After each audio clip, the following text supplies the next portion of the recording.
And we'll stay right on schedule. Question on the left side, please. My name's Autumn. I was just wondering, like, for all of you guys, how was it coming onto the set as new characters, and like, how did you adapt to the relationships already formed?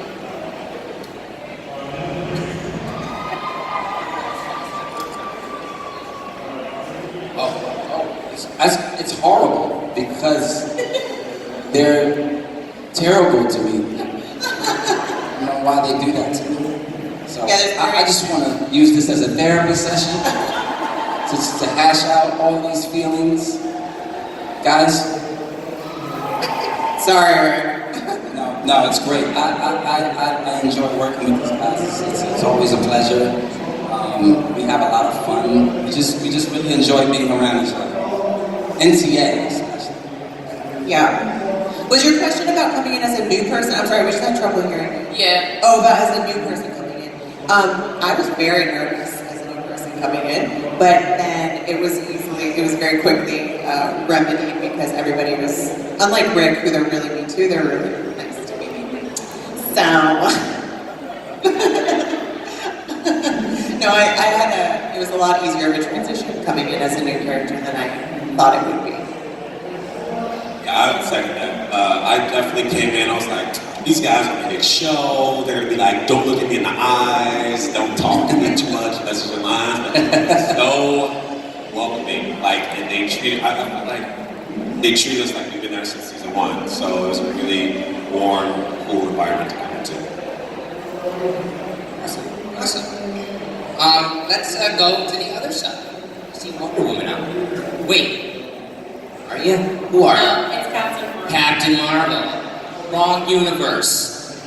Hi guys, my name is Vilma, and for the new Team Arrow, I was wondering, how did you guys feel the first time you read about the team separating after working so hard to come together? It was tough, I think. We really are a tight-knit family on set, and so when I first read it, I was like, oh man, like I don't want to fight with these people. But I totally get why the writers did it, and they have a pretty good vision of where they want the show to go. So our jobs as actors is to show up and whatever feelings we have, just do our job and do it the best of our abilities. But I think every show tries to mix it up. Different capacities, and I gotta just give the writers credits for trying something out and going for it. Yeah, I think also there was some awkward moments in terms of like the level of combativeness, I guess, in terms of like what we had to play towards each other, and then you say cut, and we fall into a joke or something. So there was a certain, I guess reading those aspects and like, wow, we're really going there. And so, in the back of my mind, I was always kind of hoping to see like where the journey led in terms of us reconciling and hoping for that. Yeah, I agree with what these guys said. It was a little tough at first. I was a little nervous about. To be honest, I was nervous about how people would react to it too, because it's like the main unit falling apart. And it was a little weird, like beating the crap out of Quentin with the bow staff. It felt a little like counterintuitive sometimes, but again, like what Edison said, 23 episodes is a lot of television to fill up, so it definitely changed it up. But I'm happy for us to come back together. Thank you so much. Awesome. Question from this side. Hi, I just wanted to say a really quick first shout out to the Puerto Ricans on stage. Thank you so much. Thank you so much. Yeah, thank you. Boricua, baby. Boricua, baby. Yeah. Hey, buddy. I just wanted to know who would win the fight, Prometheus or Ricardo Diaz? Ooh. We team up and fuck everybody up. Exactly, bro. Exactly, bro. Womp womp. Oh, yeah, that's good. That's Hi everyone. Hi. I have a question for Josh. I was wondering if there was a chance for Earth 2 Adrian to make an appearance in Arrow soon. There's always a chance, but I think that Earth 2 Adrian Chase is currently at Max Prison in Litchfield. His moniker is Danilo Stefanovic, and he's taking out his aggressions on inmates. Earth 2, Adrian Chase. This side. Hi, I'm Lizzie. This is another question for Josh. I heard you used to be a beatboxer. I'm a beatboxer, so can we have a beatbox off? Oh, snap! Wow. Challenge! I'll drop the bass beat, okay? Whoa. Hey, hold on, keep going over there.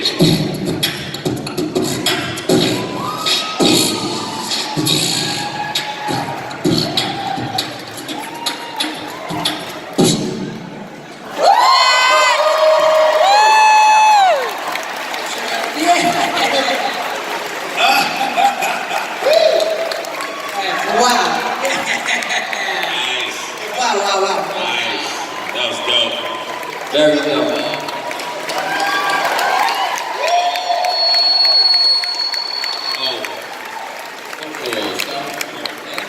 You really dropped that. Holy cow.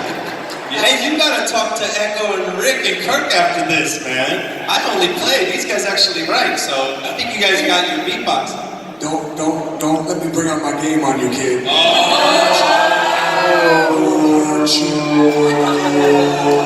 Challenge.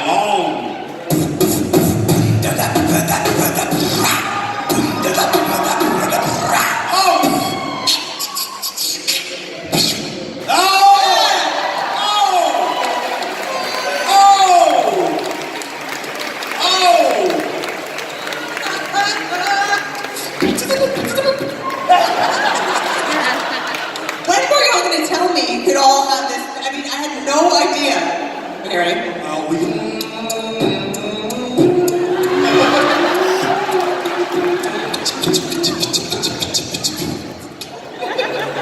Yo, so only beatbox questions from here on out.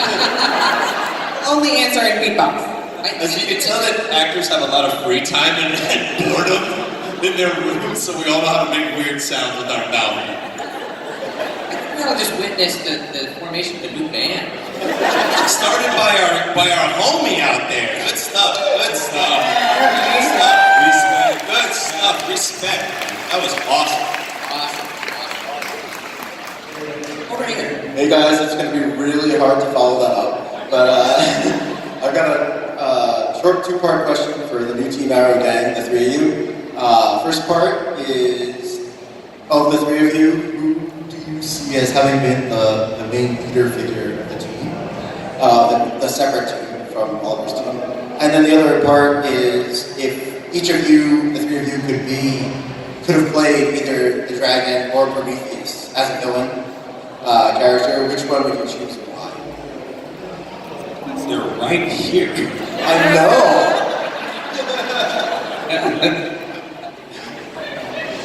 The rules are, you guys can say whoever you want. Okay. No hard feelings up here, okay? Great.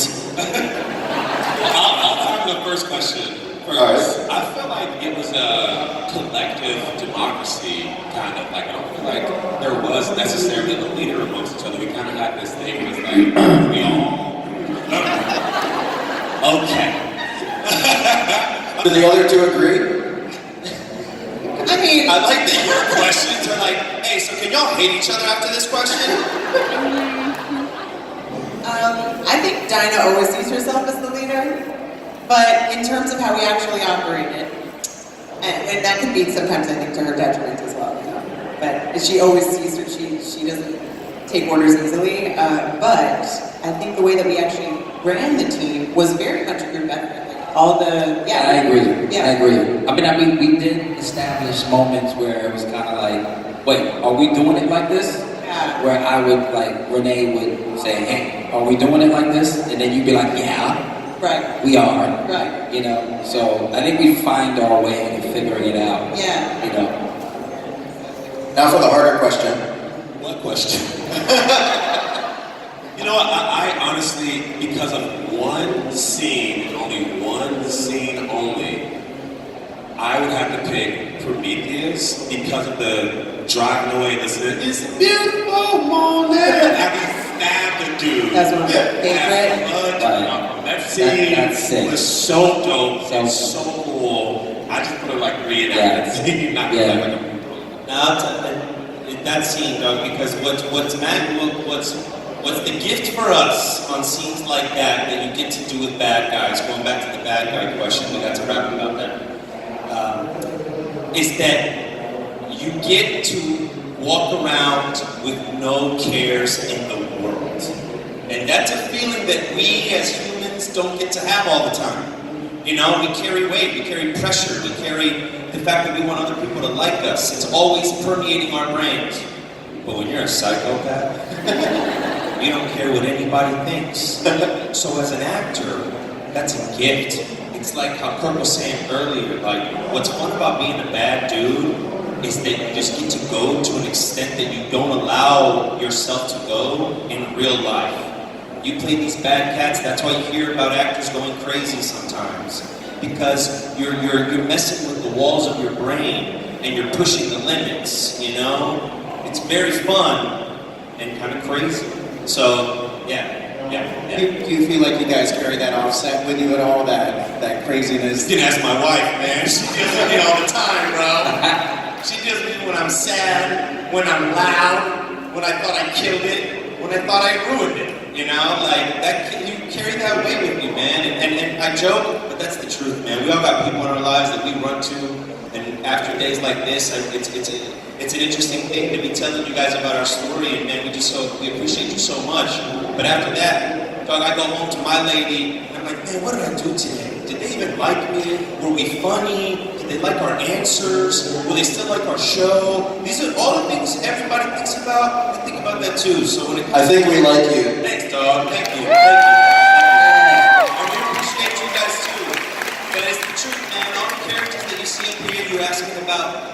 Man, in truth, the writers give us all those answers. And our job is to go home and live with these cats. You know? There's no other Mr. Terrific than Echo Kellum. You know? Like, it's his. You know? And that's just how it goes. It's his from the beginning and it's his at the end. You know? So, it's the best. Man. It's the best. Thank you. Thank you. Awesome. Question on this side, please. Hi, I'm Renee, and I was wondering if you could team up with any superhero or villain, who would it be and why? I'm gonna go with Thanos, because dude has those infinity gauntlets, That's a good answer. and he can do anything with those things, so I'm that. Thanos. Yeah, I love Wolverine. So if I can interact with Wolverine, Wild Dog and Wolverine would be dope. it'd be so That would be really cool. very dumb. I'm gonna say Batwoman because I'm hoping that it happens. That's a great idea.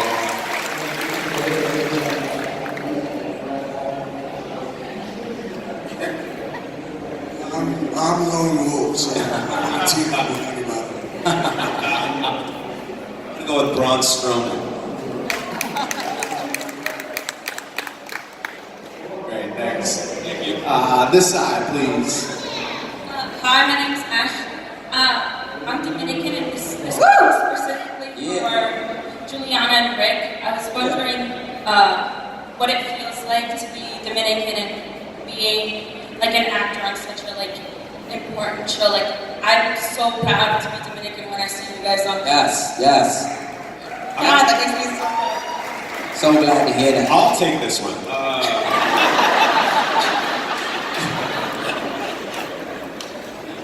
Bueno, ya tú sabes. Bueno, cuando empecé, you know, Mira, loco, ya, déjate quieto. It is incredible. It's one of my favorite things about our show is how diverse our cast is, and being able to have especially like NTA. You know, it didn't miss us that we were all people of color, that we were, you know, in this one singular team. It was a very powerful thing. We talked about it, and I love it. I'm proud too, and to hear you say that, it makes you feel proud. It just like really. That's very important. Yeah, I agree. I mean, it's not lost on us, the idea of identity and, you know, people seeing us. And, you know, it's important that when you turn the TV on, you see people that look like you know, and that you can identify with people that look like you and that are doing things that you can respect and admire. And so it's not lost on us that we have this blessing to play these characters and to embody the culture that we're from, and to embrace it, and to not, shy away from it, but to honor it, and hopefully use that as our benefit to enlighten these characters and to bring them to life. So for us, there's so much pride, and we're proud to be a part of that. Yeah. Man, if a black person don't ask me what it's like to be black up here, I'm gonna be pissed.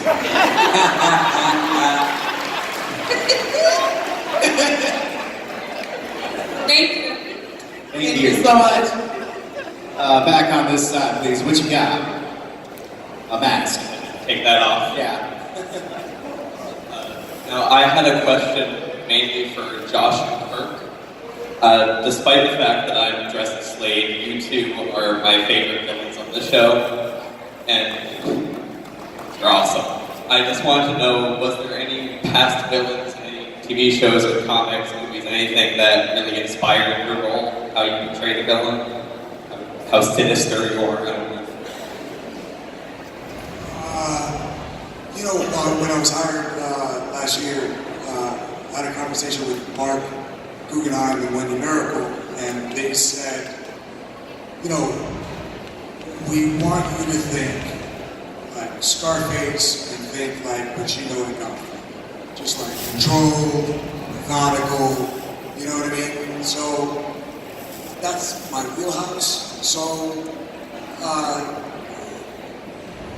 maybe took hints from that. So yeah. Love those, bro. Mine, a little Patrick Bateman in American Psycho, a little Jack Nicholson, Silence of the Lambs,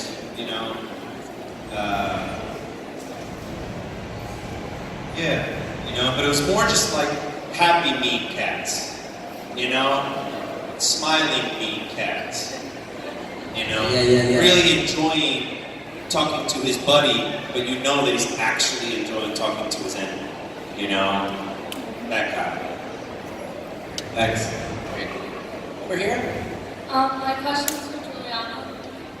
When you do the canary cry, do you just stand there with your mouth open, or do you scream and then make the sound That's a go great question. By the way, not Sons of the Land is Shining. Sorry about that. I was in that. Apologies. Fix it. Thank you. I would have killed myself tonight. Before bed, I was like, I can't believe I said Jack Nicholson was in Silence of the freaking Lambs. A moment, sir, that I'm going to stay with for 24 hours. You're an idiot, Josh. You don't know how to act. That's what I would have done tonight. So, my bad, love. Keep going. No, sleep peacefully, baby. Yes, thank you. Yes, to answer your question, I do just stand there with my mouth open most of the time. They put the sound in afterwards. If we're doing an action sequence and there's no stop, no pause between action and the scream, sometimes I just do it because there's already so much energy there. I mean, it doesn't sound pretty. It doesn't sound like anything that you would hear in a normal world, but or what you hear on the show. It's like sorry, it was loud. Yeah, I'm usually pretty quiet when I do it. Then they blow wind in your face, and then you get little particles in your mouth.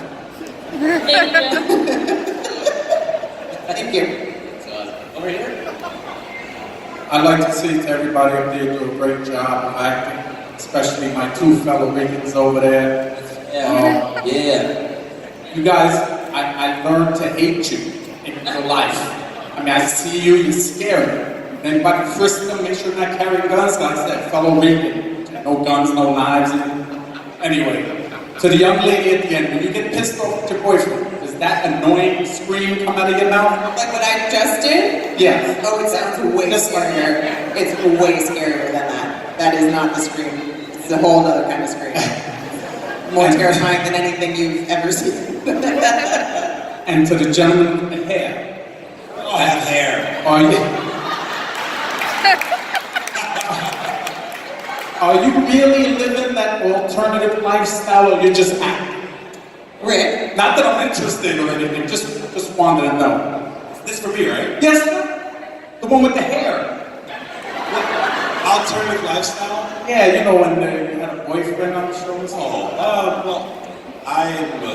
Like I said, I'm not interested. Just one. Why not? No. Why not? You're too tall. Good. You're too a little You don't look at it's too much. The height. It was the height, not the beauty. I'm a heterosexual. Okay, that's fine. I still want to dinner with you if you had. That's all right. Maybe I'll be interested in the future, but right now, today. Is this like a date? I think it is. I think he's hitting on me. Thank you, guys. Thank you. Question over here. Hi, my name is Selena. First, I'd like to see Echo on your shirt, and Thank you. would you like to know with me? I'll do dinner with you. Okay. My question is, what was your favorite part about being on a separate team as opposed to being on Team Arrow during the season? My favorite part about being on a separate team was getting to work with these two a ton. They are really just so down to earth, fun, easygoing, funny. We have so much fun on the set together, so it was cool just to kind of connect with them too, and just like kind of be thrown into the fire together. That was like a really dope part of that. Thank you, love you. Thank you. Thank you. Question over here. If you could only save one person in the show, who would it be and why? Myself? Because it's me?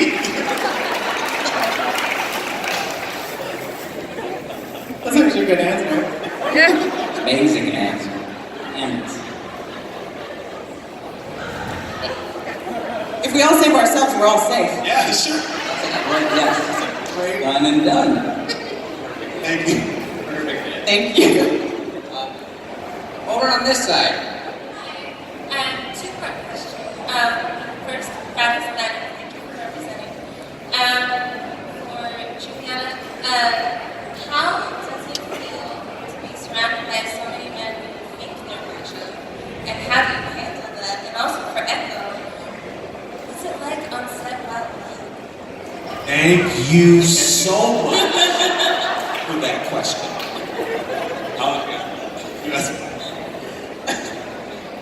Being surrounded by men who think they're macho. Keyword think. No. She hit that thing real hard too.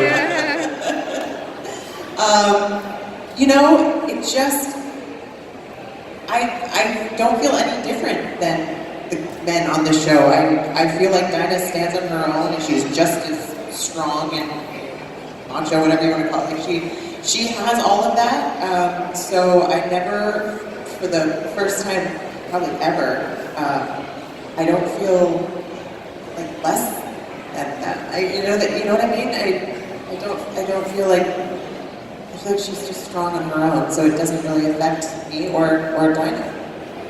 I don't know. Does that answer your question? Okay. I'm taking a lot of tongue-in-cheek in here, kind of films, but it's amazing to be a person of color on this show. There was a time not long ago where you could only have one black person on a TV show, or else it was the black show, right? So the fact that we have such a diverse cast and that we all champion that and that we all run to it, Warner Brothers runs to it, and our producers and our directors and everybody who really champion that and make sure that we have that diversity there, it feels so amazing. I think we're in a really great place in Hollywood. I think we still have a long way to go. You see things like Black Panther and whatnot, Crazy Rich Asians taking off. I mean, it's just such a great time to be black or a person of color in this industry. And so I'm very proud of that fact, and I'm very excited with just all the other possibilities that people of color will be having in the upcoming future for them.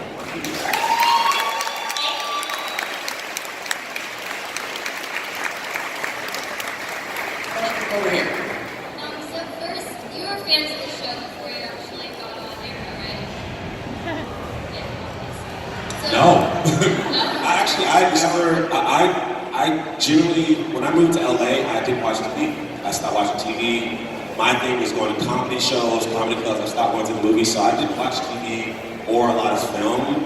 I've gotten back into that, but I had never seen the show and auditioned for it. And after I auditioned for it, I binge watched like the first 3 seasons, and I was blown away, like literally crying on the phone when my girl whoever died, you know what I'm saying? And so it was like the fact that I was like, I get to be on the show. My friends would always talk about it and whatnot, and it was a very cool thing. But I actually hadn't seen it before I auditioned for it. Yeah, I want to know, like, when you auditioned for it, like, when you got, like, the actual role, like, I was going to say, like, before, like, how did it feel, like, knowing, well, like, how everything, how amazing the show is, like, just how did it feel, like, in general, like, once you got the role, like, being on the show? Very exciting stuff, you know?